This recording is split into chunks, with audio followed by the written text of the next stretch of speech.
I understand why people are frustrated with Valve and how they just don't seem to release games anymore. How they use their online platform of Steam as their personal piggy bank. But I think there's a change coming. I want to make a correction to that Valve joke earlier. Valve never stopped making games. Valve only stopped releasing them. So, Internet Wanderer, if you'll allow me, I'll show you how Valve has changed over the years, how their public perception and reputation have changed and morphed, the trends that they've set and the trends that they've followed, and of course, most importantly, how I believe the 2020s is the year that Valve's golden age is gonna come back.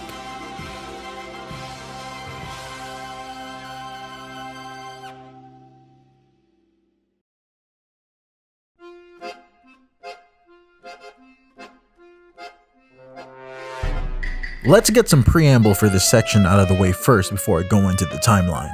I'm covering it because it shows trends and tendencies that Valve has done over the years, which I think is indicative of what we can expect from them in the future. I can't cover everything in minute detail, so if I don't talk about everything listed in the timeline, it's for the sake of brevity and keeping this section focused. And that's why it's gonna seem like I'm breezing through the first half of Valve's chronology. But with that out of the way, let's begin.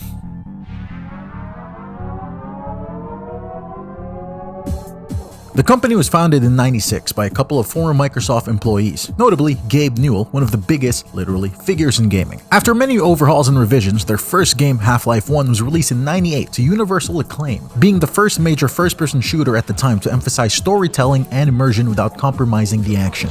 Please, get to the surface as soon as you can and let someone know we're stranded down here.